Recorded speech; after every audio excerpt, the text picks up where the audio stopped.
Hello everybody and welcome back to another Magic the Gathering Arena video.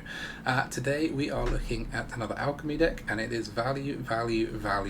I've wanted to retry the Graven Archfiend since Braids came out. So the reason for that is that the Graven Archfiend is a 5 costing artifact creature, gargoyle or demon.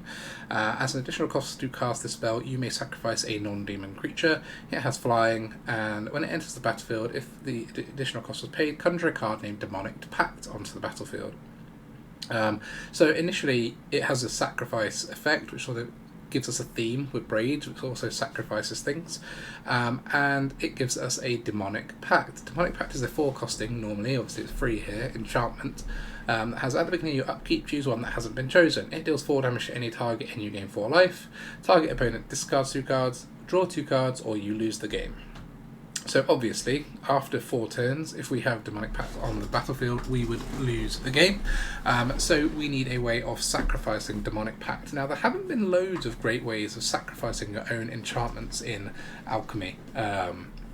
There has been an obvious one, which I made a deck with before, which is Rite of Oblivion, which is as an additional cost to cast this, sacrifice a non-land permanent, exile target non-land permanent. So it's a removal spell that lets us get rid of our own Demonic Pact, which is lovely, and it has flashback, so we can use this more. We kind of can guarantee ourselves access to it from the graveyard, unless obviously our opponent exiles it from there. So yeah, it's all round a pretty decent card.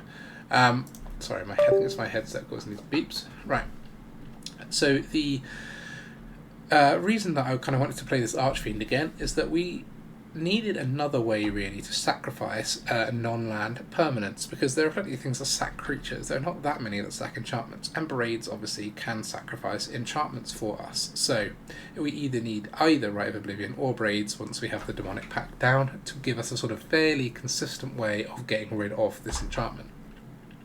The enchantment itself, a Demonic Pact, is obviously brilliant for, being able to choose between 4 damage and gain 4 life, target opponent discards 2 and we draw 2 is such a heavy value card that if we are pretty sure we can get rid of it, it's always worth putting this onto the battlefield for us. So this is what we're kind of building the deck around, is these 2 cards. Both are 3-ofs, because this is a 5-drop, I don't want 4 of them, and this is legendary. But either way, I mean, we're going to have one of our engines out at some point in the game. The rest of the deck is then kind of built around this sacrifice theme to enable these cards to work. So we've got 4 Shambling Ghast, this is needs to know introduction, 4 Cursebound Witch. The Witch is a 1/2 that we draft something when it dies, so it's kind of a nice dies trigger as well, and about half the cards in its spellbook are useful to us. Some of the more useful ones are Witch's Vengeance, so creatures of creature type of your choice get -3/-3 until end of turn, so it can give us some sweeper effect if we need it. The Cauldron Familiar is nice. This is a 1 costing creature that has an effect when it comes in and is just an extra piece of sacrifice fodder. So what we're mostly looking for is cheap creatures out of the spellbook. Black Cat is nice because it has a dies trigger and it's a cheap creature. And the Unwilling Ingredient is nice because it's a cheap creature and can do more for us once it's in our graveyard. The only other useful thing really is the Torment of Scarabs, which can be a bit of a game closer. If it's turning into a grindy mid-range matchup, being able to play the Torment of Scarabs and make our opponent sack their permanents or lose life is a nice effect.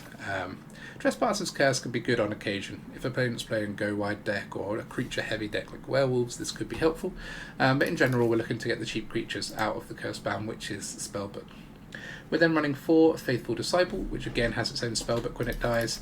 I won't go through this, but basically it has a whole bunch of removal spells that can buff our creatures or things that can make us give us sort of grindy mid-range effects in there. So most things, this is generally a better spellbook than this one, but it doesn't have any creatures in it. It's all enchantments. So the reason this is a slightly more questionable inclusion is that we don't get more creatures to replace the Disciple. So in terms of being able to sack more things, this isn't necessarily the best card, but I feel like once we've already got these 8 sacrifices, this one's pretty good as a, it gives us 12 sacrifice creature to target, and gives us then some sort of mid-range effects that we can call on.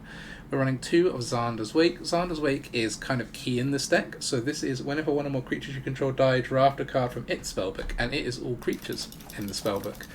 They're all rogues, wizards, warriors, or clerics. I think there's only 1 cleric maybe, but it's mostly rogues. But they're all party creatures, and some of them have party synergies, some don't. But really, all we want is cheap creatures that we can then sack to our Archfiend, to our Braids, and to our Rites of Oblivion again. So that's kind of why we have this in the deck. It's there for extra creatures to be able to sack extra value out of the deaths of our creatures. We're running 2 Elas il-Kor because it is just very good with creatures entering and exiting the battlefield, which is what our deck is doing a lot of, putting cheap creatures on there and then getting rid of them again. It's a way of draining out our opponent a bit more. It's basically an improved meat hook that has a creature body itself in this particular deck. For Rite of Oblivion I've spoken about, this is our only removal card in the deck. The reason I'm only running this because it's 4 of, we can get removal out of the Cursebound Witch's spellbook if we need to. We can force the opponent to sack things with Braids, or give them the option to, or a very bad punishment. And it has flashback, so it's effectively 8 cards for 4. We are running 4 Wedding Announcement. This is your classic sort of fodder engine for a deck like this. It also then turns into an Anthem effect, which means all of our little creatures can actually start to add up to big creatures later in the game.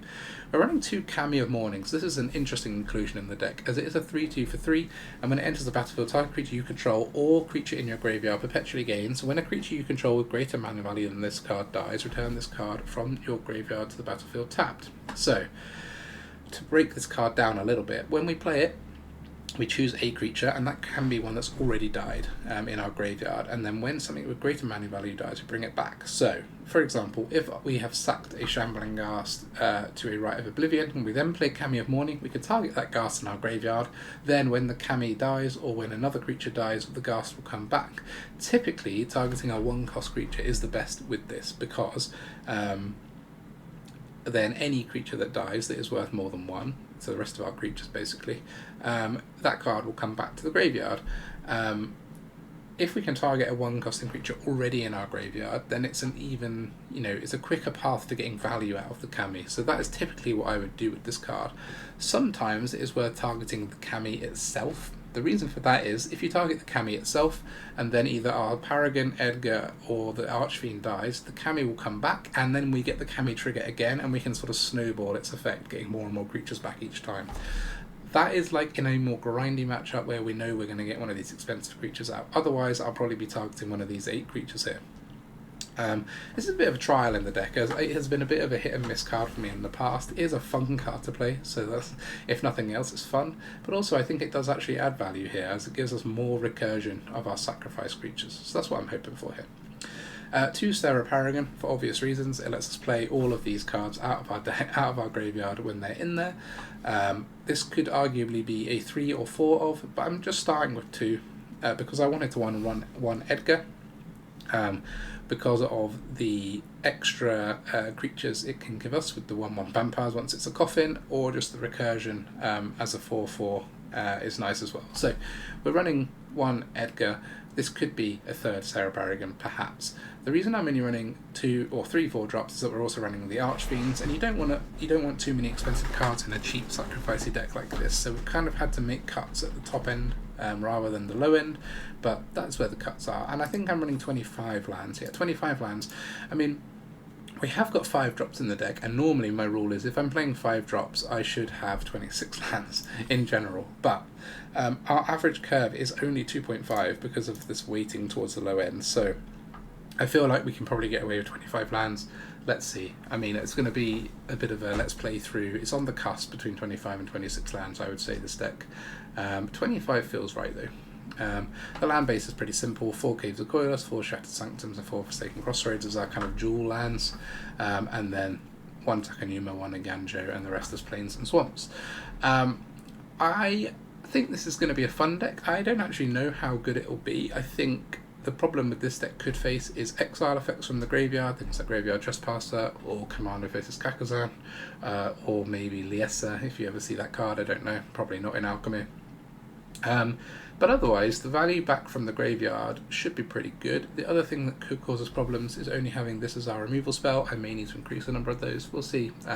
As we sort of have a few games now on the ladder. The ladder's just been reset as of recording this, so we're going to be climbing back up from Platinum to Mythic, and I'm hoping this deck will help me get there. Let's see. Alright, here we go. First game's back for a while. Refreshed after holiday, no Magic the Gathering rage, just ready to play. Pyro at 54,000. This being tapped is slightly annoying due to having a load of 1-drops to use, but otherwise it looks like a pretty nice hand. Green. Green we handle well because of this. If it's just green. That's annoying.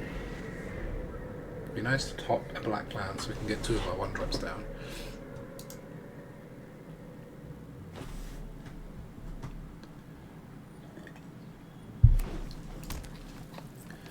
Forest and forest.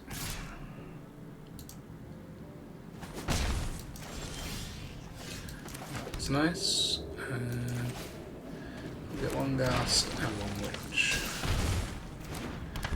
And then whatever's coming that's going to get this all these buffs on it, we can Rite of Oblivion away. That's the plan. Alright, it's Gruul. Okay. Slightly worse for us, but only because of Kakazan, which they haven't played. Yeah, that Toval has to go. We're not having that. You want to do that? I don't see how that's ever a good attack.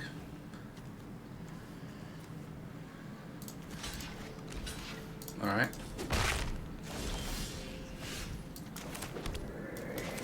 So let's get rid of this. Let's keep the Witch for now just because of the pup.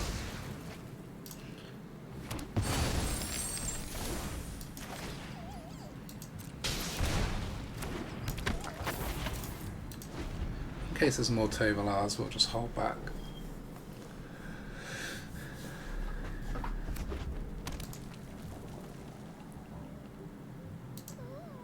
I'm loving the like gentle jazz music.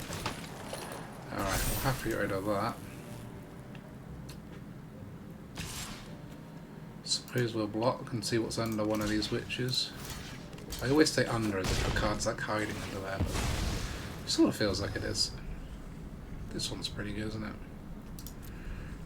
But then maybe the Black Cat's nice for this scenario. Especially if we get another Rite of Oblivion.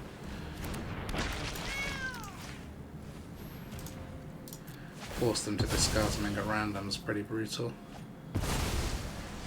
Brittle Blast. That would have been nasty.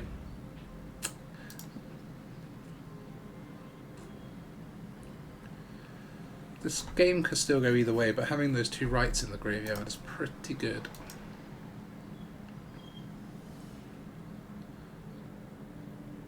Like if they jam another Halana and Alina and this thing becomes a 5/6, it's a bit annoying. Means we've got to get rid of both creatures, which then eats up a lot of our turns. Well, that's how it feels anyway. At least they've got something to think about. Although I'm not sure that's a good thing, really. Yeah, it is another Halana and Alina. I thought it might be. I had that feeling. So I think we keep the Witch and use it to use with the right. Yeah, and then we can Disciple as well.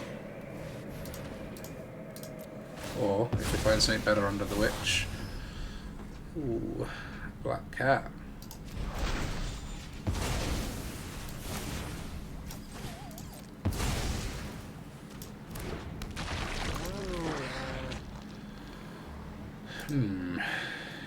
Be nice to be able to get Braids down, but we haven't had a sort of turn where we can't just leave Halana and Alina's hanging around, can we? I mean, this is like drawing so much removal though, just having this in the graveyard. It's such a good spell.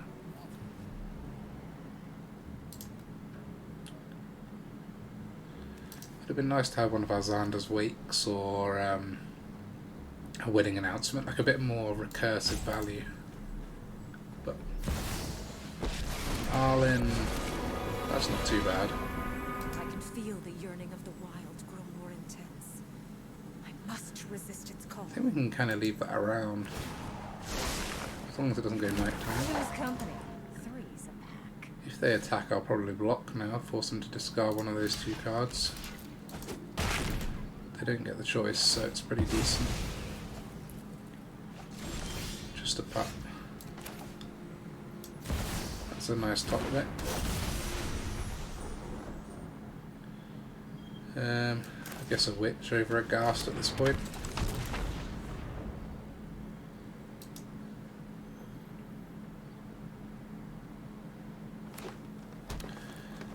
Hopefully that was the other card in their hand and we took their only non-land. Although who knows what they could be flashing in.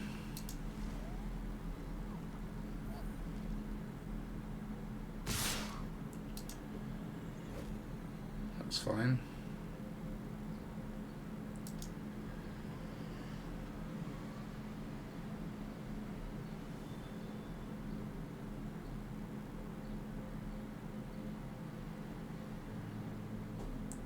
What they've done here is not realise that they now, all the creatures have flash, so they've attacked and then gone off to get coffee or something. I don't know. That Arlen plus is quite confusing in fairness, but come on, Pyro. Let me do my blocks.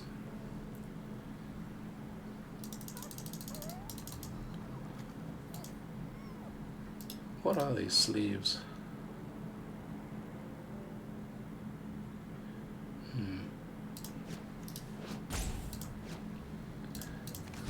Cool, there we go. I assume it's a creature in their hand because they only start getting these stops when they plus the islands, so kind of happy to make a block there. That 2 life could be valuable.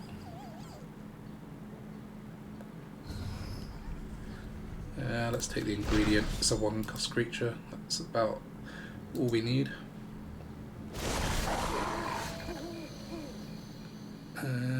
So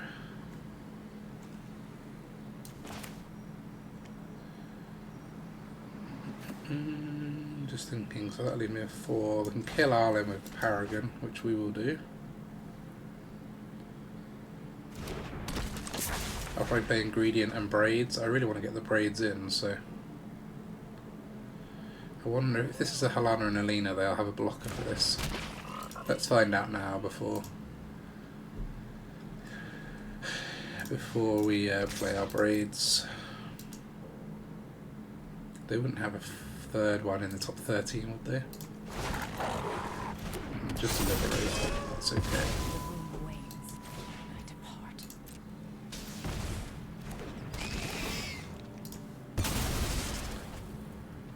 Gain 2 more life.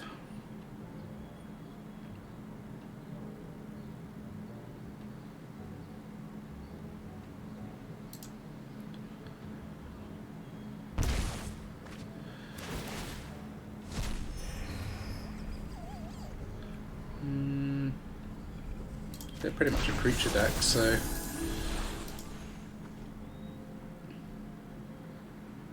got fairly good blocks. I mean, we only have to let through 3, so we can chump the pup and block the 2/2.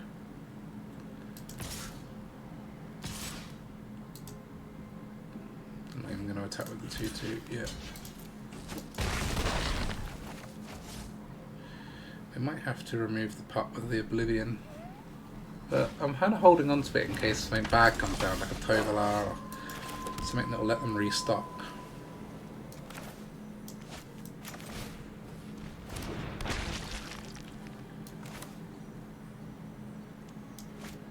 Maybe just Edgar is so good against them.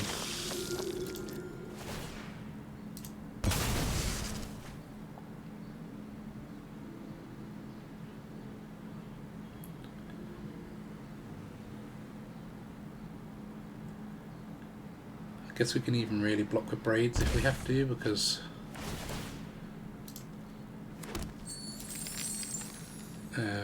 we can get it back with Paragon. Slowly swinging in our favour.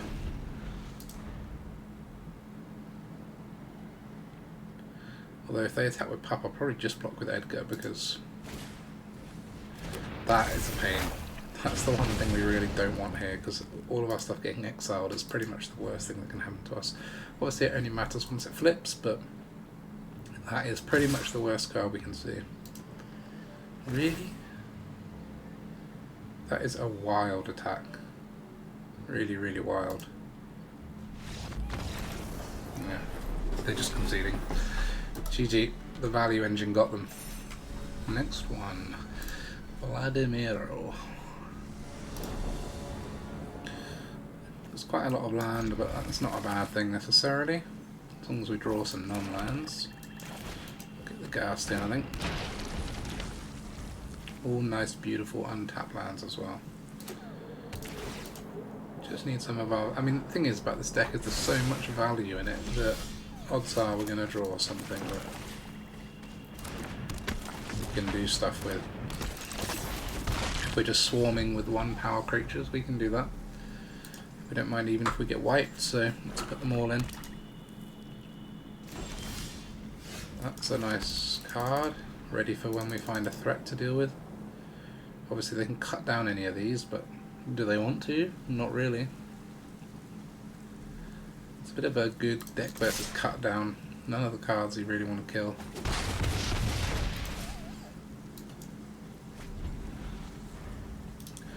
Maybe they're playing something similar with Braids, sleeves. I kind of want them to play something now that we can write, because we want to have whatever's under the witch as a, you know, thing to do. No more distractions. I'm gonna say they're probably gonna discard. Yeah. I'm tired of your secrets. That's okay.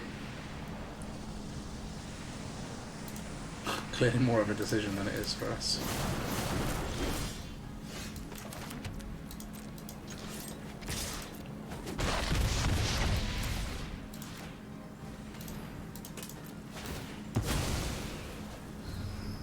Trespasser's Curse, I think. Fine. I'll take my zombies and leave. It's a nice early curse on them.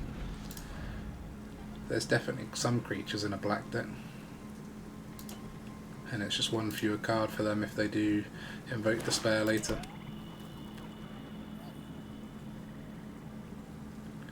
You'd think they're going to want to try and put at least a blocker in place, but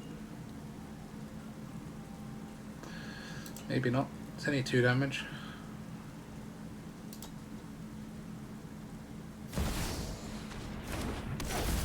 Meat Hook's pretty good, but yeah.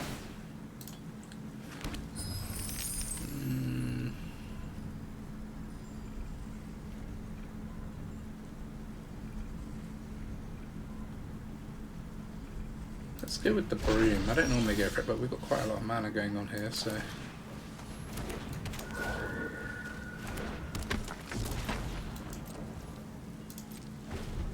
Pay 3 and you get a copy of Sorcerer's Broom. Okay, no Invoke Despair this turn, because of tap land. This is exactly what we need now though. Be able to restock a bit. Sadly I won't be able to pay the 3 for the Broom, but that's also a nice card. But we'll definitely get the Archfiend in first. We've already got the Rite of Oblivion in the graveyard, which obviously they could get rid of with Trespasser, since we are playing against black, but I mean, force them to use a Grasp on that.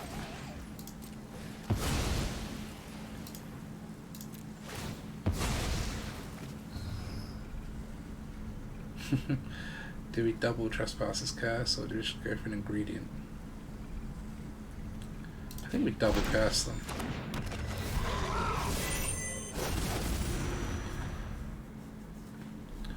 Pretty nice that you get a 4-drop and a 5-drop for 5.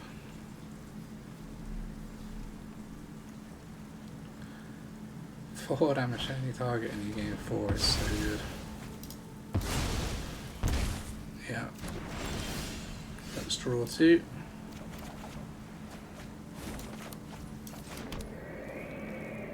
So I think we'll Announcement and curse them again. So we've got another enchantment we don't mind sacking. We've got a creature.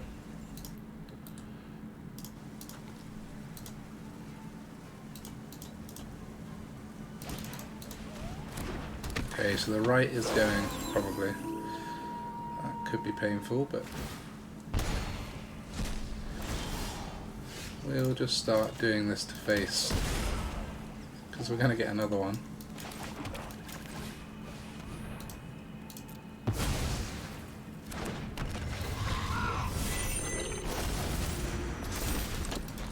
So they have to deal with the Archfiend, not play any more creatures, and hopefully no more Invoke Despairs. There it is. I guess we'll sack this one, just stave off that loss a little bit.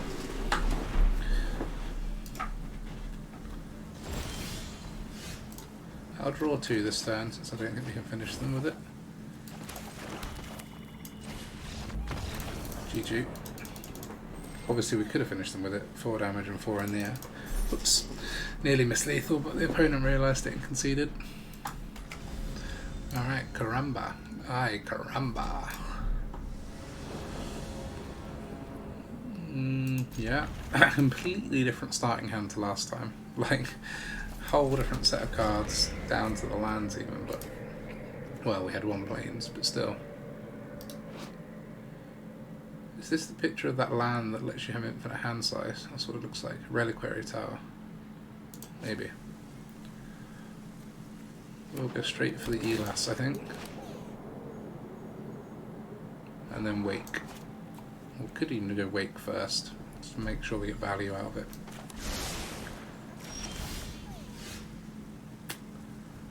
Yeah, maybe Wake first.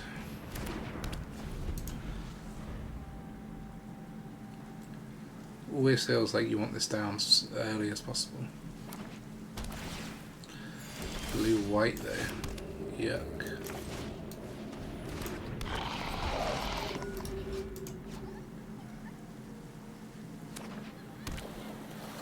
What a right Sadistic Pilgrim he is. It's a cool card. Everything about this card is cool.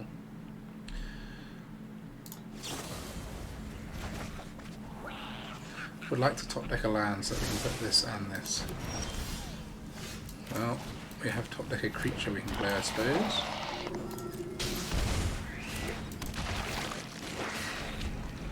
So the one thing we don't really want is Divine Purge, but as long as we're careful, we can make it not be too painful for us, I think. Don't leave treasures building up, hanging around. Man, that's even worse. Didn't think about that card.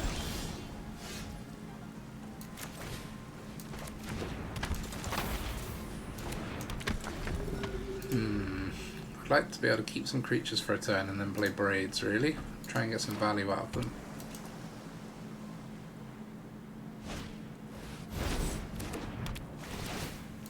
So that means they can exile something, yeah. And then something else in their hand can exile something. We don't really... I mean, we can Rite of Oblivion these, so... We do actually have a way of dealing with them.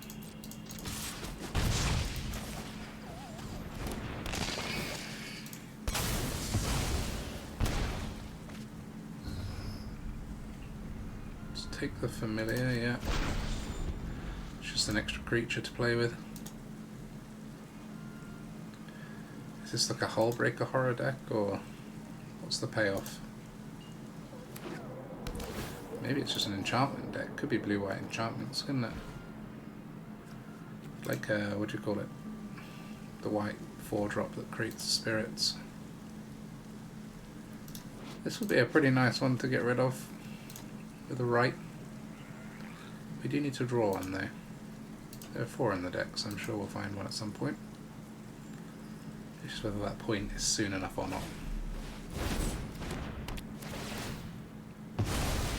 Yeah, okay.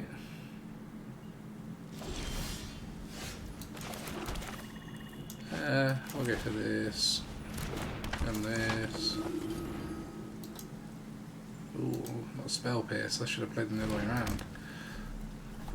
Lesson learned for next time. Against 1 blue, always play a non-creature first. Fading Hope, okay. I mean, what are they perpetually... They've got some other permanents in their hand they're perpetually granting this to. Just not sure what it is. If If it's just more exile enchantments, exiling more things, that's okay. Interesting.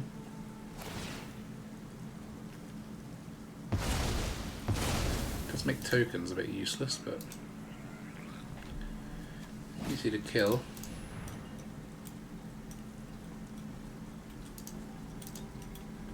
Stem. So maybe I'll play this whilst they're tapped out, so I can get this back.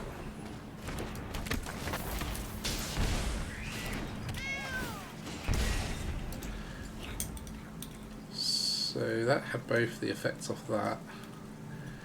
So they could be getting low on exile now. Let's see. They've put instant, so it's not a farewell. It's not a planeswalker like a Wandering Emperor. I mean, they have drawn another card since. I was trying to think what that top deck was. Any other instance we've seen of those?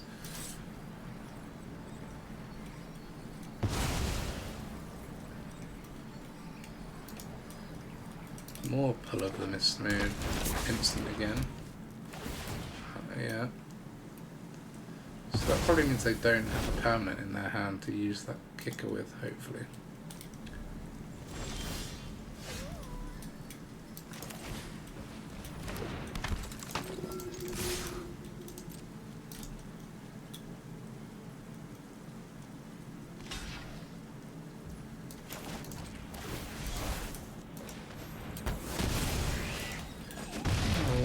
Not a huge win, but one creature down.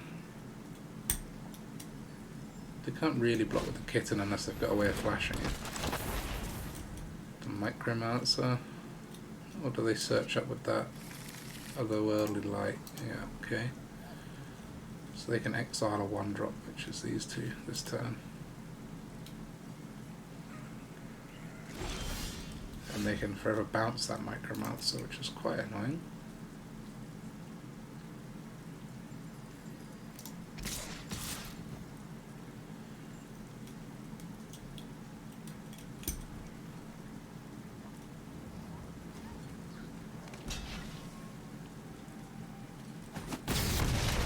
Interesting.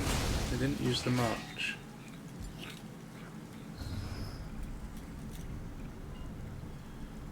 Let's just use it to draw a card, shall we? Put it on this as we care less if it gets exiled. If we can force them to use a march up on this familiar. I might get another card off my witch, you never know. It's a tough one because of all this exile and no Rite of Oblivions. If we'd drawn one Rite of Oblivion, we'd be okay here. Get all this value back. Just can't get it. Got about a 10% chance every card now, so...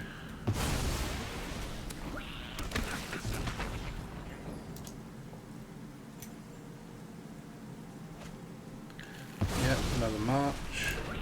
That's what I would expect.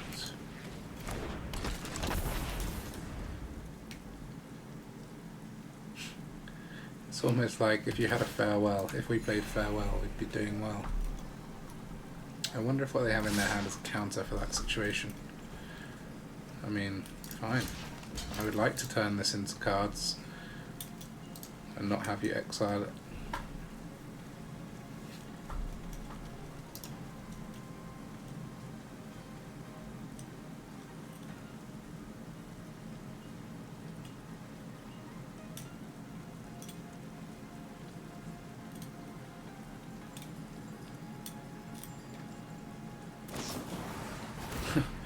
Now they're realising they should have done that before. Although I guess they wouldn't be able to blink the Micromancer then. Oh, they didn't blink it. Oh, they got another one.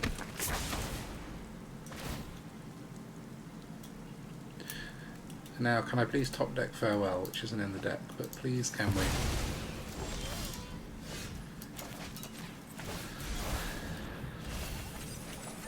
Yeah, we finally milled a couple of rights.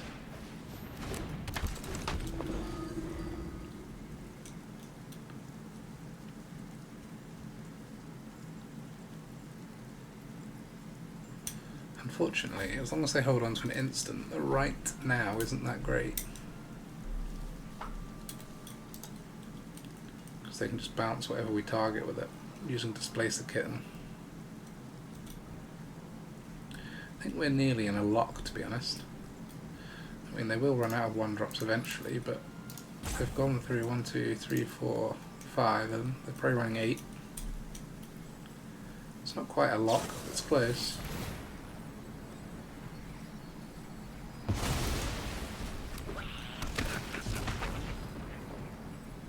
See if they find anything that isn't a Fading Hope or a March. No. So, only 2 marches left. Well, they've got these to cast, but not to search up yet.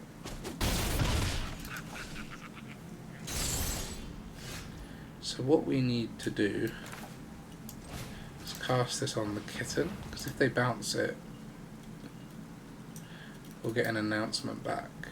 I guess it'll exile it immediately. Yeah.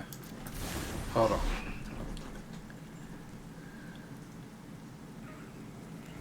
If they bounce that, all that stuff comes back in. Do any of this give us value when it comes in? Not really. Let's do this anyway so we can kill off the Disciple. I've got to force them to use these at some point.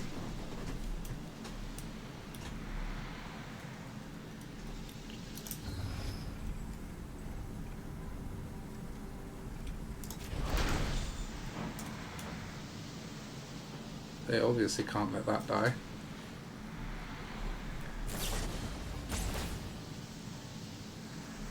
Did they use the Fading Hope on the kitten? Yeah. So we'll get to keep the wedding announcement for a turn. Unless they... Oh, they've got no more to fetch. That's nice.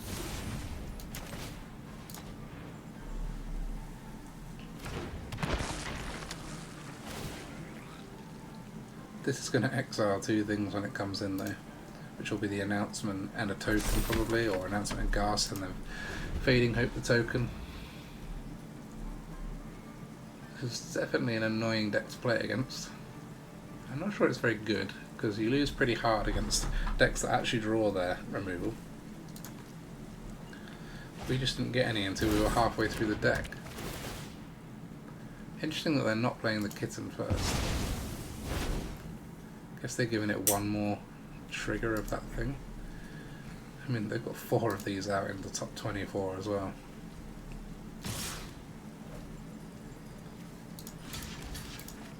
Okay.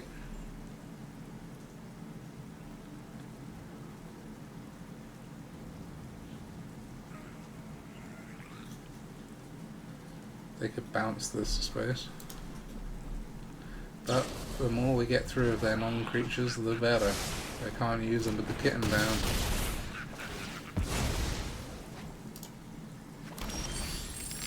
So do they actually have a way of bouncing this lockdown now? I don't think so.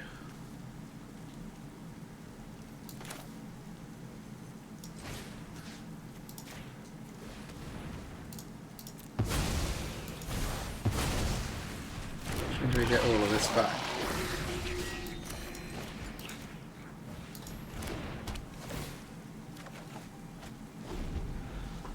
Okay. This kitten can exile 3 things though, right? I'm pretty sure.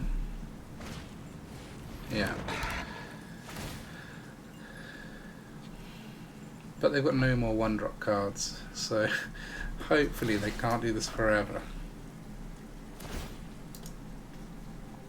Not that they need to. And I don't actually have a Rite of Oblivion at the moment.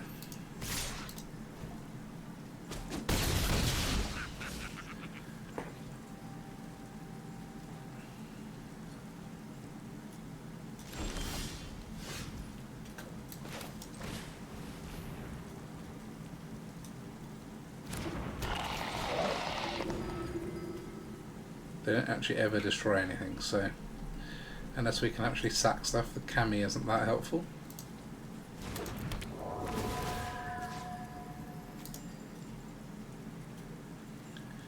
Guess the Disciple. We should have done the Ghast. But, oh well.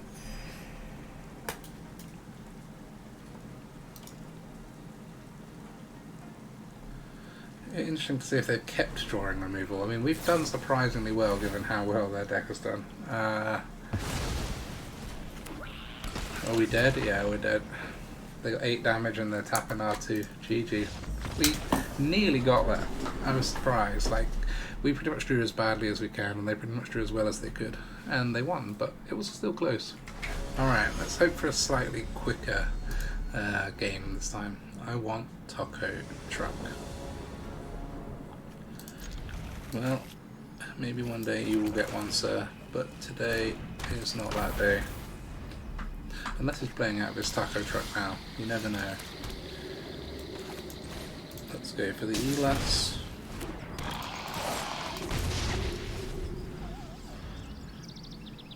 Not only is this really nice with the like recursion synergy and the Xander's Wake and Serra Paragon sort of value, but just a 2/2 Death Touch is nice against certain decks.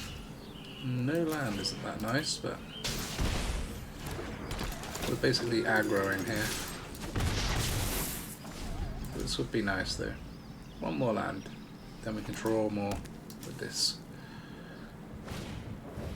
Pearl of this card again.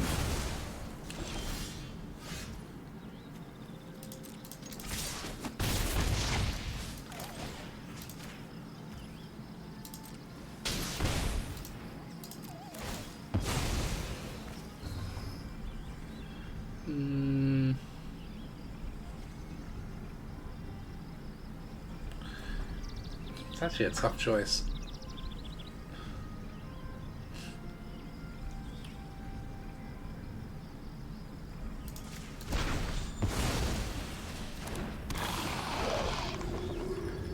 Got my 2/2 back, but I just want to land really.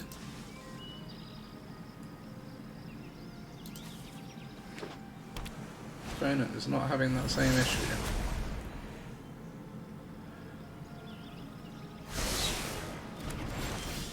Good, at last.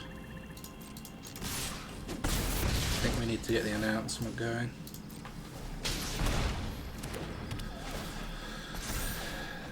Yeah, of course we didn't get another one, but we're gonna draw 2 a turn unless they do something. Alright, probably exile the wedding announcement. No. God, I'm gonna get good against playing against this card. I've literally not seen it before today. I mean, I know of it, but I've never seen it played. And yet, here we go.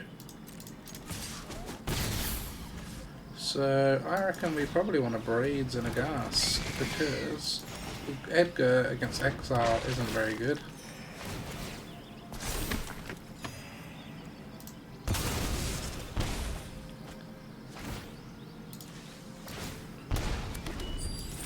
Down to 4. I still got the Rite in the graveyard, so we can exile enchantments are generally not very good against this deck for that reason. Okay, they're definitely digging for something. I guess a Divine Purge would be very good.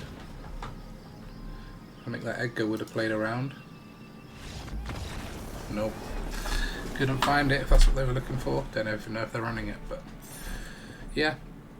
GG. That's how the other game could have gone. Next game. ADD or AD, depending on how you look at that name. This is pretty good, as long as we get those more lands. I mean, how many am I running? 25. It's a relatively low curve deck. Maybe we should be playing 26 actually. Ooh. Break expectations. Don't see that too often. Xander's Wake is a good choice.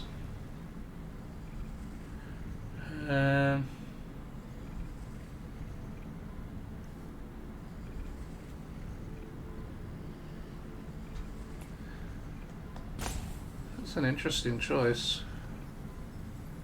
Probably this.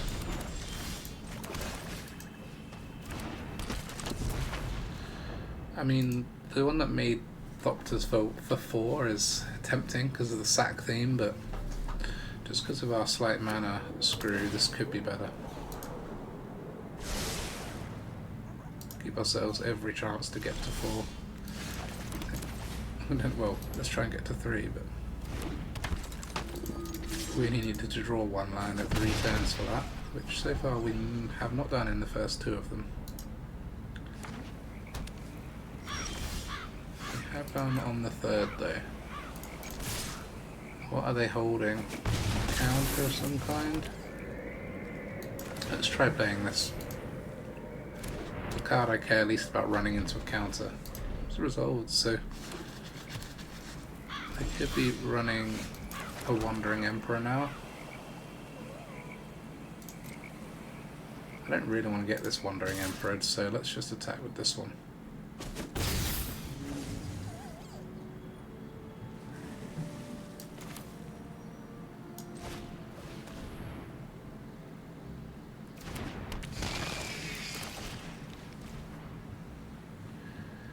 How close are we to the city's blessing?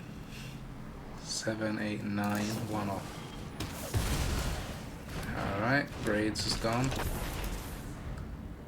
Can get it back though.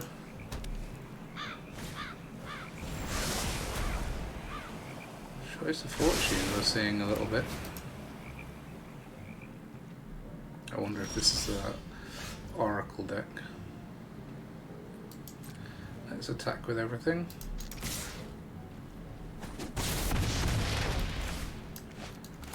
Do we just jam this, maybe? Can't actually play the Braids this time, but that's not the end of the world. At least we get a Kami of Mourning.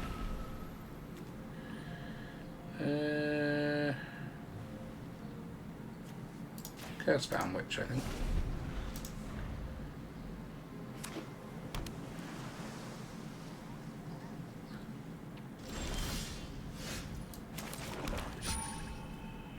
There's the city's blessing. This could be a Wandering Emperor again, but we've got to attack because we're just going to run into a farewell otherwise.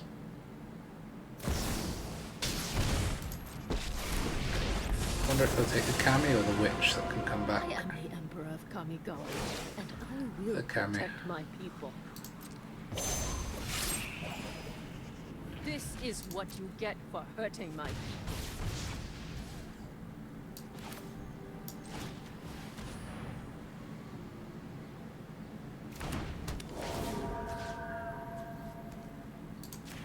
Put it on itself. I think they're mostly going to be exile again, but I think we'll hold. We're not really desperate to get rid of the Emperor. If we get farewelled, we're in serious trouble, but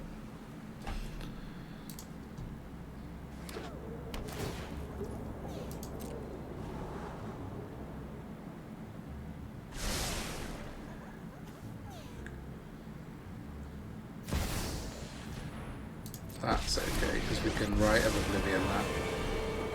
I need your name and birthday, so I know what to they put want on Braids. your grave star. Didn't see that coming, to be honest. Helping hand. Strike fast and strike hard. Gonna sack a land, maybe. Planeswalker, yeah, I can't stop that.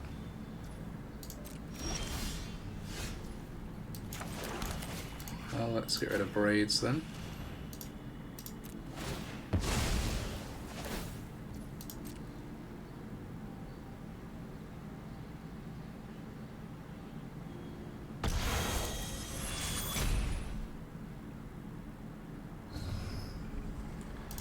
Definitely a torment at this stage.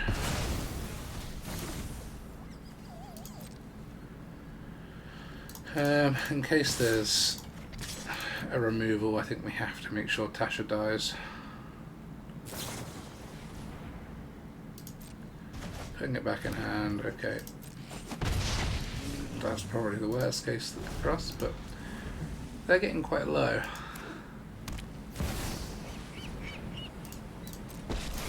They can take my Cursebound Witch now.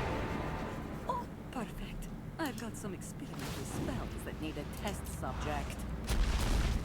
Don't worry. Yeah, not too worried about that. To necromancy.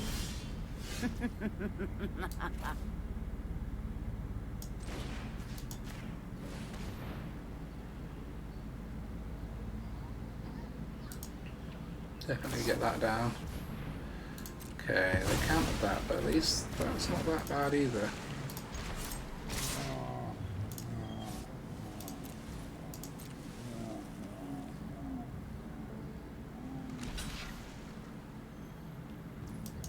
They're hoping to find that 5-drop thing, 5-costing thing that forces us to sack creatures maybe, but I'm not sure.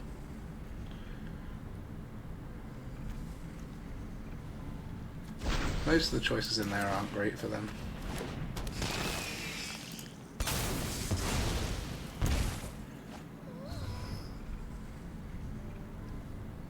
This would cost us 2 more.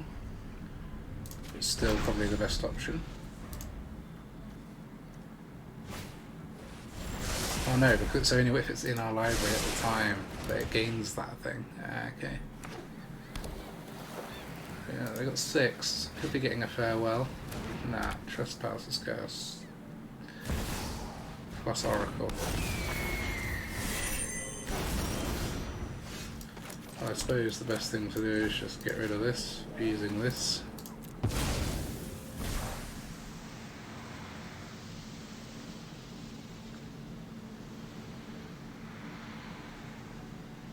And then swing. GG. Okay, there you go. Sounds like a Tekken character or something. I don't know much about those games, but that's what it sounds like. Takenuma. It's actually really good in this deck though. Getting stuff back from the graveyard. That recursive feeling feels so nice. We haven't really run into like graveyard trespassers. Well, we did one game. Or too many Kamano versus Kakazan, thankfully.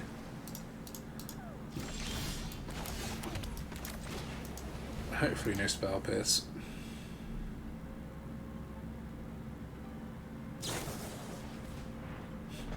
They always pretend it's Spell Pierce and it's always Consider.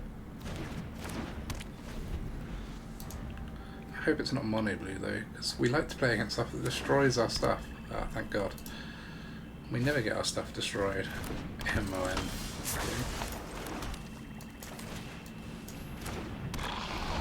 So if this attacks alone, it can't be blocked. Yeah, okay.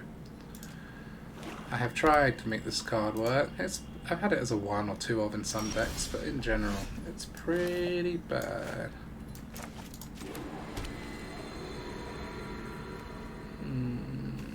We'll attack first, although we get a life if we play the creature first. I don't want them to know that we have a way of getting the Elas back so that they might block it. And then we get a card from Xander's way.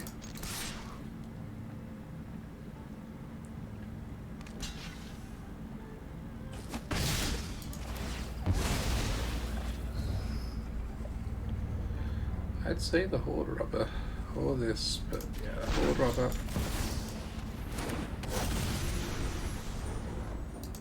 Can't see there are going to be loads of blockers in this deck.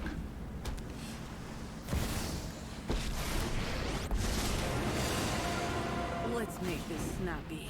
I'm busy. Alright. Don't come any closer.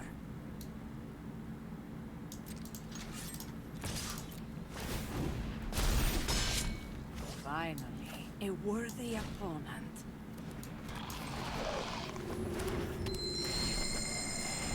This can't deal damage to a player because it's not going to have any power, but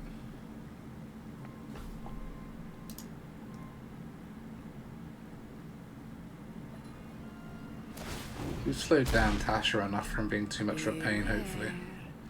I know some sickening magic.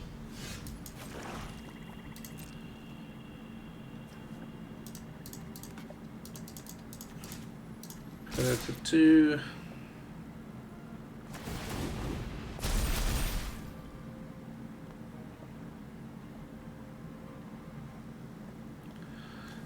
we use our Archfiend to sack the Horde Robber.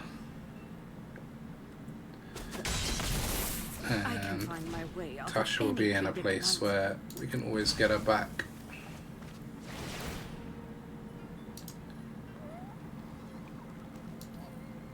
Get her back, I mean kill her with the Demonic Pact, but I guess this could be countered. Yeah. At least we still get some value.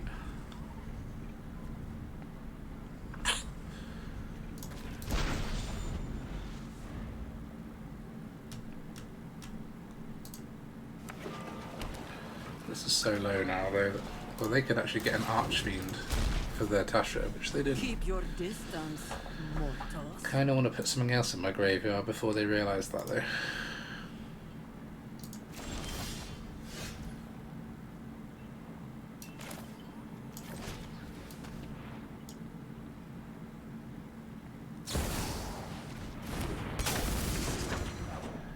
Okay.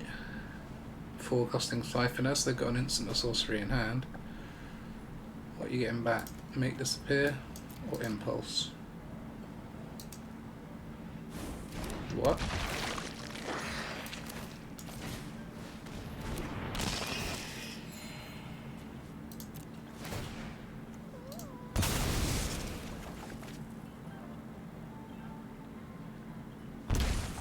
I was going to say they'll probably sack the Siphoner because you almost want it dead, but nope.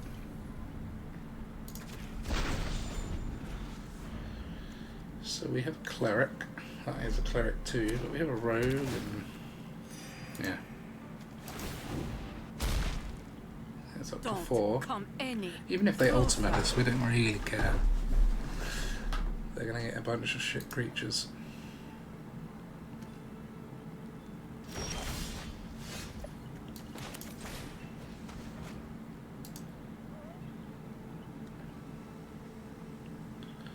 They probably have a counter, but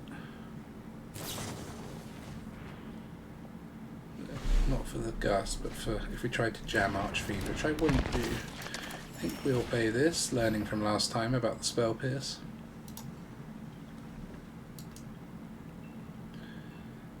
And then maybe this or this. Alright. Probably this one.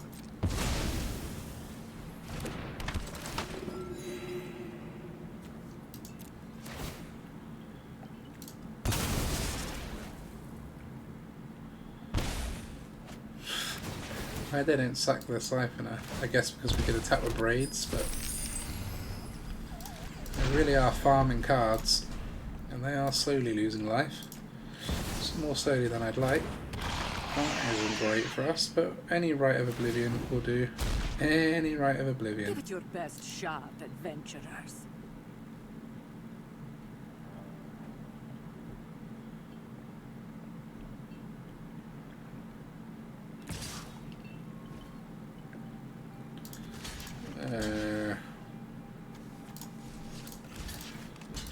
Okay.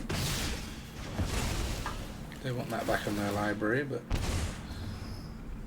just give us a whole bunch of cards for the privilege.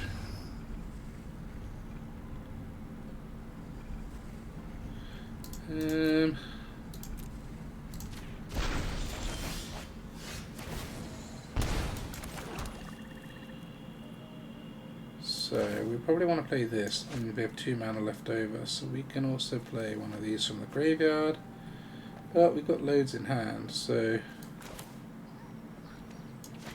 let's play this first this time.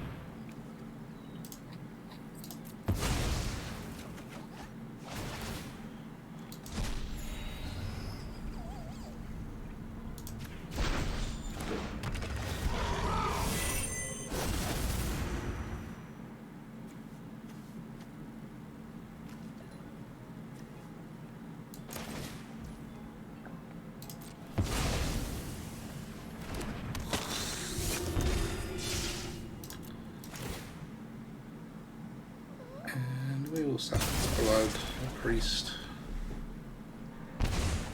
Do 2 more damage. We'll discard that one, I think. It's a pretty decent hand.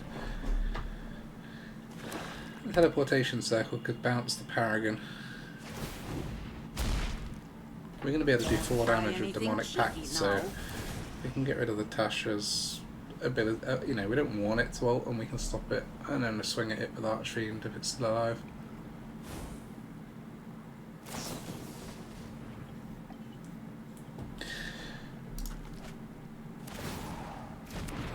Yeah, we do need to get rid of the Shieldred, but 18 cards in, no Rite of Oblivion again. They do hide from me. Oh, look at you, all brave. I reckon wedding announcement out of here is pretty good.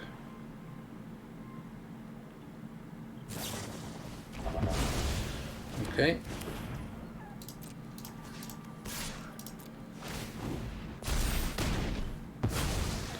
At least that's gone. So heroic.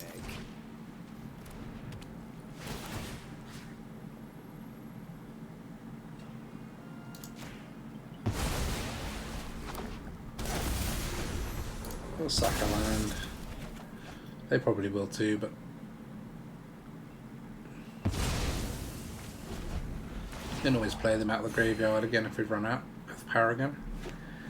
Unless, of course, they remove the Paragon. Another Tasha, yeah, fine. 1 card left in hand. I need your name and birthday. I can keep linking my creatures now, so...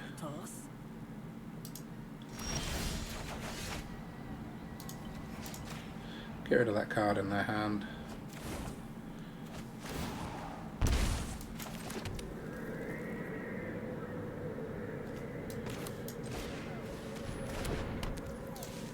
Good game.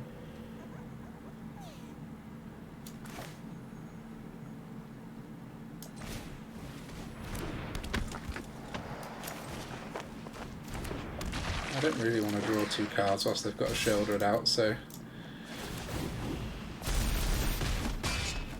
Look at you. That actually hurt.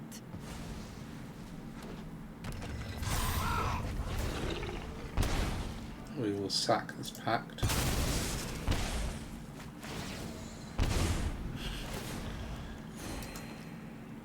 There must be a Rite of Oblivion in this deck somewhere. Go down to 38 cards. Might need to stick like 1 more removal spell in this deck just to swing it slightly more in our favour. Maybe a just a grasp, just so you know, and answer everything.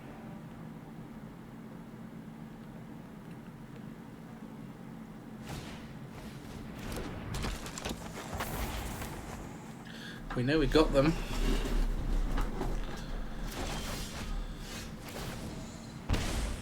Let's get another card out of this spell book, because they're actually pretty good late game.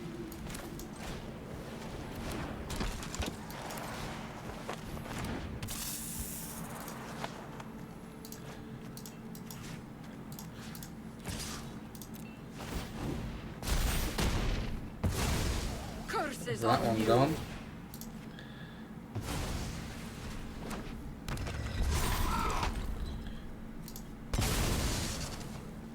Should have attacked with both to draw another card, although we want to get rid of the Shieldred, but where are all of our rights?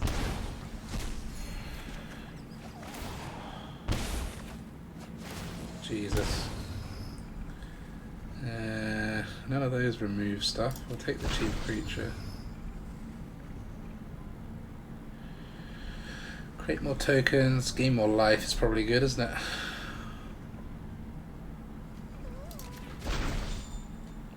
Discard 2 cards.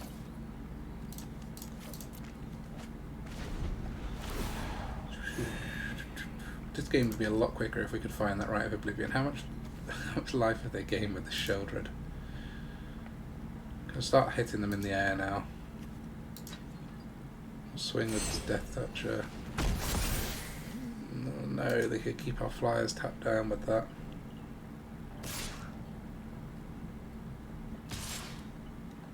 You're going to give me a chance to kill the Shieldred? They must have another one in hand.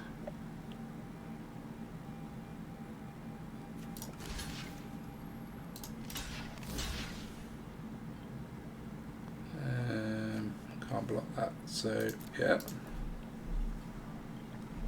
I know it kills both my creatures, but I actually actively don't want one of those opportunists, because I guess that this is a Sheldred.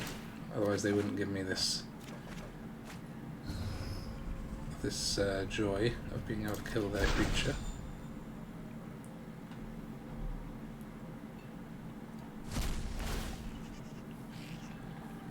Probably tap down the Paragon or the Fangblade.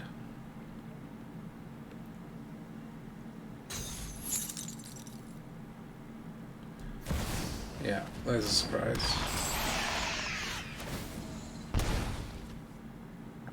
So this gains a similar... Ah, Rite of Oblivion, finally.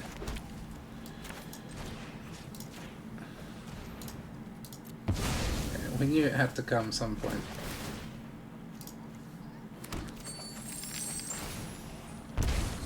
We are down to 9 first though. We'll keep taking these because they give us life back.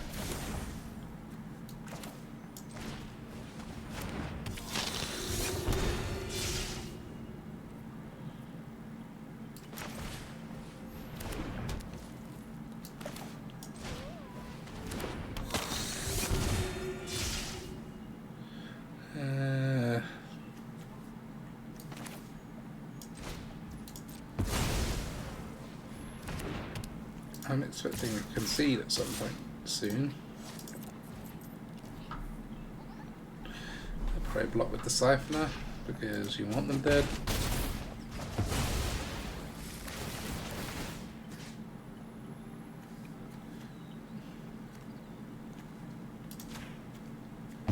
Something to actually use my teleportation circle on.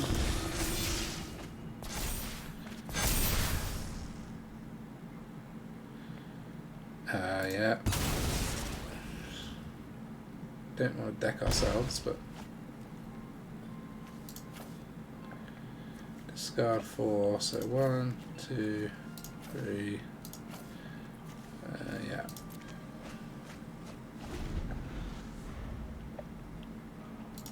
GG opponent. One more of these for good luck.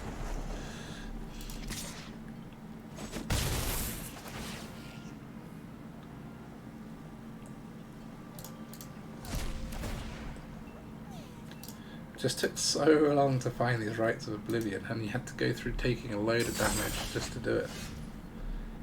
I just need to play something from here so it goes like so it stops showing me all these.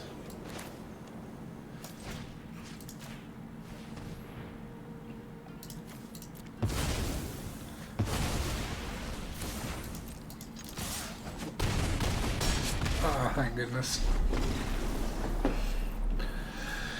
It was a bit of a slog, but we got there, and the first step on the road back to Mythic complete. Okay, time for a quick look at the stats of the deck. So, I think I played 1 or 2 games before I recorded it just to make sure the deck was viable in Alchemy, because it can be a bit of a hit and miss format. And yeah, it looks like it is. You saw the one loss that I had with the deck, so with 7-1, 88% win rate, very small sample. 88 is too high for a best of 1 deck, but it gives you an idea that it could be a powerful deck. The one loss that we had felt unlucky, as we didn't draw a Rite of Oblivion pretty much in the whole top half of our deck, and by the time we did it was too late. But in general, I don't think that enchantment exile removal decks are going to be very good against us, because our removal does target those types of cards as well. But you know, let's see as it plays out. Maybe blue-white will be a hard matchup for us. At the moment, I can't really see what will be a hard matchup.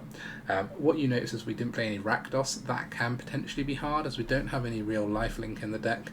There's some incidental life gain with Elas, il-Kor and things, but in general we don't have great life gain, so things that don't have life gain methods typically struggle against Rakdos in Alchemy. But I haven't noticed that many people playing it at the moment. I think as people try and climb the ladder, you see a lot of mono red. Mono red I think we should be good against, because we've got a lot of cheap blockers that we don't mind dying, apart from if they get Commando faces Kakuzan. But we'll see. As I play the deck a bit more, that win rate I'm sure will drop a bit, but I reckon this is a good deck, and I reckon it's a good climber for this month, as if you want to do something different, since Standard has got a bit stale sale at the moment, and until the Brothers War comes out, which I think is on the 15th, which I will try and do some videos about what I think will be good decks when that comes out. This could be a good one to sort of just level up on the ladder with and have some fun until then. So I hope you enjoyed the video. I hope you enjoy the deck if you do play it yourselves. But until next time, thank you very much for watching. If you like this video, not me, if you like this video, please do subscribe. Otherwise, bye for now.